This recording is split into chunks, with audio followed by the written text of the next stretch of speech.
संधानाम इत्यधिलोकाम अथादिज्योतिषाम अग्निः पूर्वरूपाम आदित्य उत्तररूपाम आपस्सन्धिः वैद्युतस्सन्धानाम इत्यधिज्योतिषाम अथादिविद्याम आचार्य पूर्वरूपम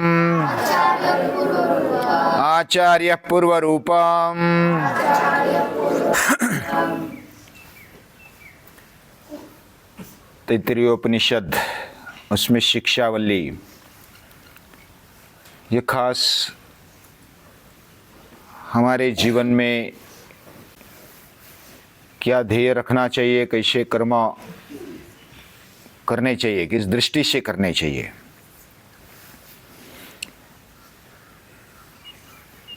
कौन से करने चाहिए, ये बात नहीं बताते। कर्म हमें कैसा करना चाहिए, कौन से हेतु से करना चाहिए, क्या ध्येय हमारे मन में, बुद्धि में होना चाहिए, ये बात इधर बताते हैं। पंचस्वधिकरणेषु, जो अधिकरण है ये पंच है, पांच है, और ये पांचों का आधार, उनको जोड़ने वाला ये वायु है। सॉरी, वायु यानी ये हवा। वायु सभी को जोड़ता है, इसलिए पहले मंत्र में भी इसका उल्लेख आया। जो भी पंच अधिकरण है, अधिलोकम, अधिज्योतिषम, अधिविद्यम, अधिप्रजम, अध्यात्मम, ये पांचों को जोड़ने वाला ये वायु है। वायु सभी को जोड़ता है। ये हमने थोड़ा देखा। और इसमें जो भी पंच अधिकरण है, आधार है हमारे जीवन को जीने के लिए, जो साधन है, बढ़िया साधन है, उसको दिशा देने के लिए, हमारी वास्तविकता समझकर आगे कहाँ तक बढ़े, ये समझाने के लिए ये वायु संधानम, वायु ये बीच वाला, जोड़ने वाला है। इसलिए इसको आगे के मंत्र में भी लिया है। कहने का मतलब जो भी भौतिक बातें हैं, भौतिक बातों की आवश्यकता है, हमारा जीवन ही भौतिक है जो बाह्य दिखने वाला है, और जो आंतरिक जीवन है वो अध्यात्म की ओर ले जाने वाला है, तेज की ओर ले जाने वाला है। तो इस प्रकार, और उसको जोड़ने वाला वायु है। वायु यानी प्राण, और प्राण ये मन के साथ साम्य रखता है। मन और प्राण में साम्य है, और जब प्राणोपासना करते हैं तो मनोपासना भी हो जाती है। प्राण ये तेज है, मन भी तेज का ही एक छोटा सा रूप है, सूक्ष्म रूप है। और इस सुखी जीवन को, यानी कि भौतिक जीवन को दैवी बनाना चाहिए। जैसे सुखी जीवन होना चाहिए, वैसा दैवी भी होना चाहिए। केवल सुखी जीवन होने पर काम नहीं चलेगा, वो एकांगी हो जाएगा, मनुष्य राक्षस की ओर जाएगा। राक्षस यानी कोई दांत बड़े बड़े हैं, बाल बड़े हैं और अकराल विकराल है, ऐसा ही नहीं है। राक्षस है, असुर है, वो वृत्ति से है, जो अपने में ही रममान रहता है, भोग में ही रममान रहता है, वो असुर है, वह राक्षस है। मैं मेरा देख लूंगा, बाकी किसी का सुनने की आवश्यकता नहीं, ऐसा सोचने वाला राक्षस है। रक्षा में मैं मेरा रक्षण करता हूं, दूसरों का भी करूंगा। मुझे मानो, मुझे ईश्वर मानो। ईश्वरोहम महम भोगी, सिद्धोहम बलवान सुखी, आढ्यो भी जनवान अस्मि, कोन्यस्ति सदृशो मया। 16वें अध्याय में दिया है उसका वर्णन। मेरे जैसा कोई नहीं, वो अहंकारी बन जाता है। मैं ईश्वर हूं, मुझे मानो, मुझे नमस्कार करो, मुझे प्रतिष्ठा दे दो, मेरे जैसा कोई नहीं, ऐसा बोलने वाला राक्षस है। और जब हम केवल सुखी होना चाहते भौतिक साधनों को लेकर, तो उसका परिणाम वही होने वाला है। इसलिए उसको दैवी बनाना है। उपनिषद कहते हैं, ऋषि कहते हैं, हमारा जीवन सुखी भी होना चाहिए और दैवी भी होना चाहिए। लेकिन दैवी बनाने के लिए साधना की, उपासना की आवश्यकता होती है। इसलिए अगला अधिकरण दिया, अथादि ज्योतिषम। ज्योति यानी तेज, ज्योति यानी प्रकाश। ये प्रकाश की, ज्योति की उपासना होनी चाहिए। हमारा जीवन तेज पूर्ण होना चाहिए, तेजस्वी होना चाहिए। जैसे हम भोजन के वक्त बोलते हैं, ओम सहना भवतु सहनौ भुनक्तु सह वीर्यं करवावै तेजस्विनावधीतमस्तु। हमारी वीरता शूरता बनी रहे, हम तेजस्वी अध्ययन करें। अखिलेश कुछ पूछना चाहता है? हाँ, यही अभी छोटा छोटा सुनते जाओ, तो बारीकी से सुनते जाएंगे तो दैवी क्या है वो भी पता चलेगा। जैसे जीवन सुखी होना है, ये तो समझ में आ गया। मुझे खाना मिलना चाहिए, पीना मिलना चाहिए, रहने को मिलना चाहिए, घूमने को मिलना चाहिए, सब साधन सुविधाएं होनी चाहिए, ये सुखी जीवन। यहाँ तक समझ में आ गया। अभी आगे दैवी जीवन कैसे बनाना है, तो देव, उसमें मूल क्या शब्द है? देव। ये सब देवों का है, यानी कि सूर्य है, चंद्र है, पृथ्वी है, वायु है, जल है, ये सब देव है, देव देवता है। और जो आदिदेव है, या तो जो सर्वश्रेष्ठ परम शक्ति हम मानते हैं, वह मुख्य देव, या तो उसको परम पिता परमेश्वर बोल सकते हैं। तो उसी का सब है, वही सब है, ये मानना, यानी ये भगवान का ही रूप है विश्व, और मैं जो हूं मेरे अंदर भी वही शक्ति रहती है, ऐसा पूरा मानना, 101% मानना, ये दैवी विचार है। यानी देव का विचार दैवी हो गया। कोई भी जब हम शब्द उपयोग करते हैं तो उसका एक भाववाचक शब्द बन जाता है। गुण गुणी, देव दैवी, और देव से जो है वो दैवी है। हमारा जीवन देव से है, परम पिता से है, ये पूरी सृष्टि उसी से है,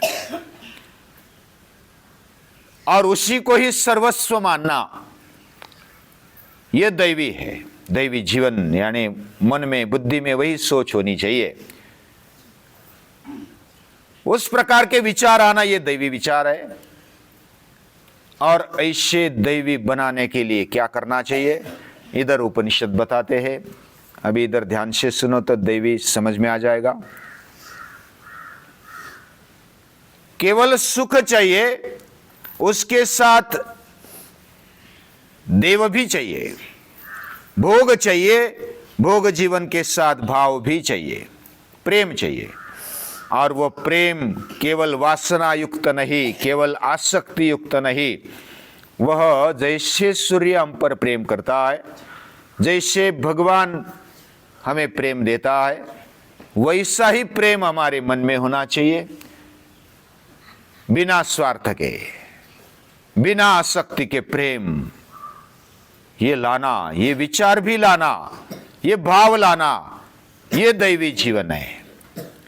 हमारा जीवन सुखी भी होना चाहिए, दैवी भी होना चाहिए। इसका मतलब हमारे अंदर वो शक्ति है जो चराचर को चलाने वाली है, सूर्य को तेज देने वाली है, चांद को शीतलता देने वाली है, सागर को गंभीरता देने वाली है, पृथ्वी को सहनशीलता देने वाली है, जल को सभी को समाने की वृत्ति देने वाली है, प्राण को प्राण देने वाली है। वही जो शक्ति है ना, वो परम दैवत है, परम देव है, परमेश्वर है, और वही तेज मेरे में है।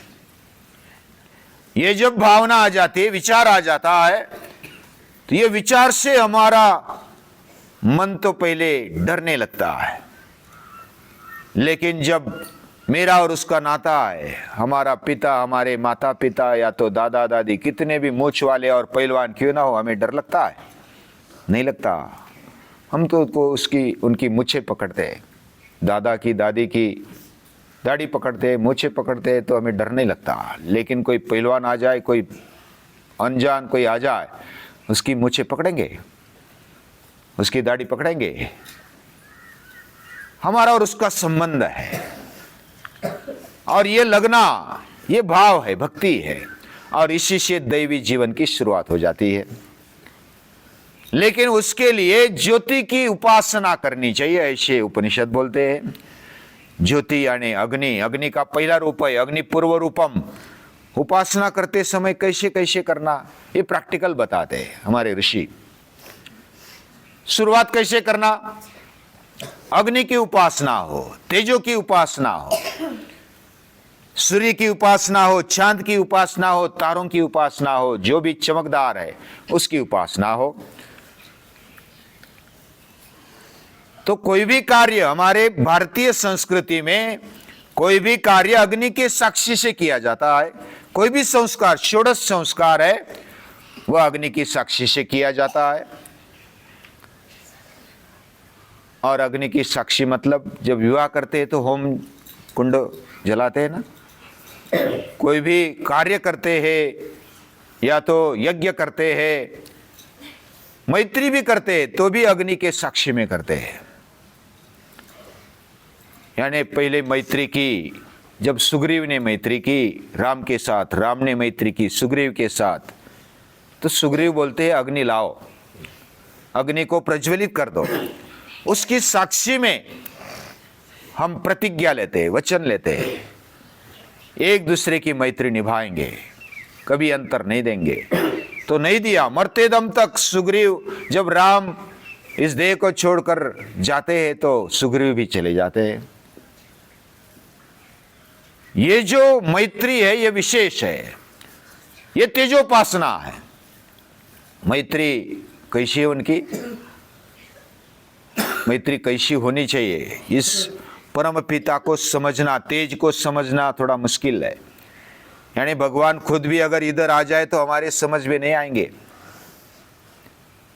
दुर्योधन जब भगवान कृष्ण को बांधने जाते, जब शिष्टाई में चले गए भगवान कृष्ण हस्तिनापुर में, तब दुर्योधन ऐसा सोचता है कि इनको बांध दो, बस काम तो इधर ही खत्म हो जाएगा, युद्ध करने की जरूरत नहीं पड़ेगी।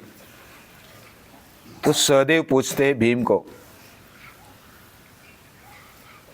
ये क्यों नहीं समझता है भगवान को, कृष्ण को क्यों नहीं समझ रहा है? आत्मा रामा वीतरतया निर्विकल्पे समाधौ। ये परम शक्ति है, उसको समझना कठिन है। हमें ऐसा लगता है हम उसके बाहर आते ही नहीं, जाते ही नहीं। जैसे इंद्रियों के लेवल पर सोचने वाले, वह इस तेज के बारे में सोच नहीं पाते। जो केवल भोग में ही रम्मान है, उसको तो केवल बस खाना पीना चाहिए, मौज मजा चाहिए, उसके आगे उसको कुछ नहीं चाहिए। यह मनुष्य जीवन विशेष है, उसमें तेज होना चाहिए, उसमें चैतन्य भरना चाहिए, उत्साह भरना चाहिए, और एक विशेष बुद्धि हमें मिली है, उसको चलाते हुए हमें आगे बढ़ना चाहिए। तो राम और सुग्रीव जब प्रतिज्ञा लेते हैं, उन्होंने क्या सोचा? पापान निवारयति, जो मित्र पाप करने से रोकता है, कोई चोरी करता है, कोई हिंसा करता है, कोई दूसरों का लुभाड़ता है, ये जो पाप है उसको रोकने वाला एक सच्चा मित्र होता है। बोले अपनी अपनी भाषा में वो बोलता होगा, कहता होगा, समझाता होगा। पापान निवारयति योजयते हिताय, सच्चा मित्र वही है, केवल हमें खाने को देने वाला, हमारे मन की जैसा सुनने वाला ये मित्र नहीं होता। जो पाप से निवारण देता है वह सच्चा मित्र है। योजयते हिताय, हित की सोचता है, योजना करता है। गुह्यंच गुहति, जो गुप्त बातें है ना वो अंदर ही रखता है, वह सभी के लिए ओपन नहीं करता, खुली नहीं करता। गुह्यंच गुहति, गुणान प्रकटी करोति, गुणों को प्रकट कर देता है। आपदगतम न च जहाति, संकट आने पर, आपत्ति आने पर वो छोड़ता नहीं, वो साथ देता है। नहीं तो कई कई मित्र, जब हमारा स्वार्थ जब तक चलता है, पेट जब तक चलता है, खाने को मिलता है, पीने को मिलता है, फिरने घूमने को मिलता है, तब तक साथ निभाते। अगर पैसा चला गया, घूमने को नहीं ले गया, या तो कुछ खाने पीने को नहीं दिया, तो तू कहाँ मित्र है मेरा, तू नहीं मित्र। ऐसी आज की मैत्री है। आपदगतम न च जहाति ददाति काले, उलट देने की सोचता है मित्र के लिए।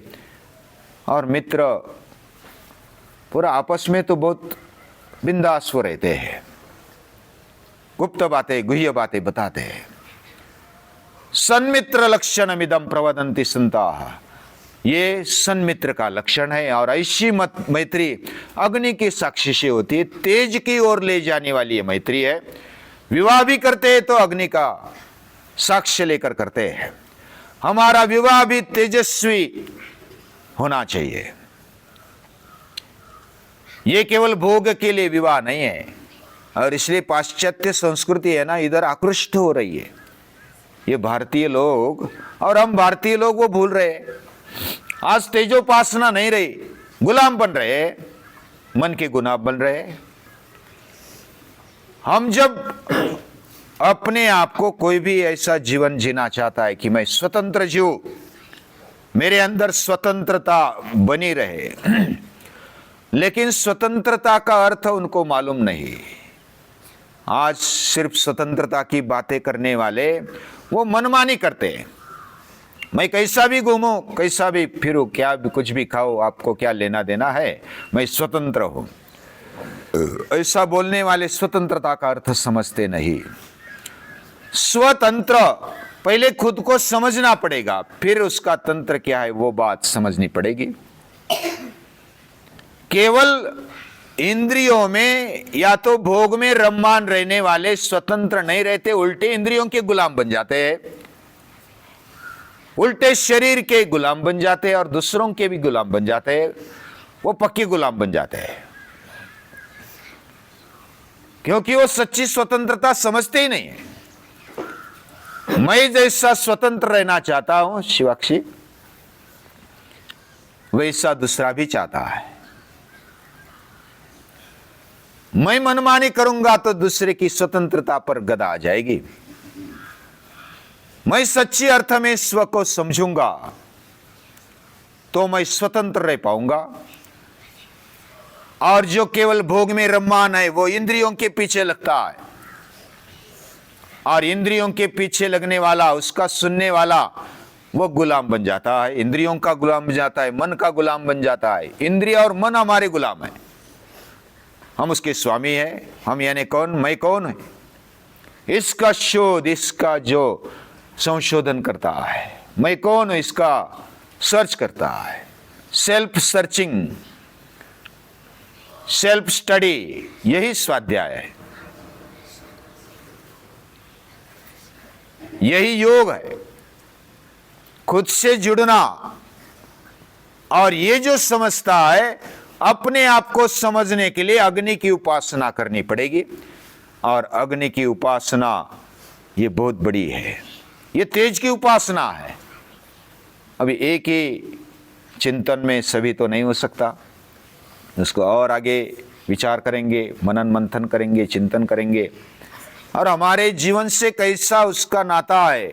उपनिषद हमारे जीवन को कैसे तेजस्वी बनाना चाहते हैं, ओजस्वी बनाना चाहते हैं, ये आगे देखेंगे। आज के लिए इतना ही। सभी को नमस्कार।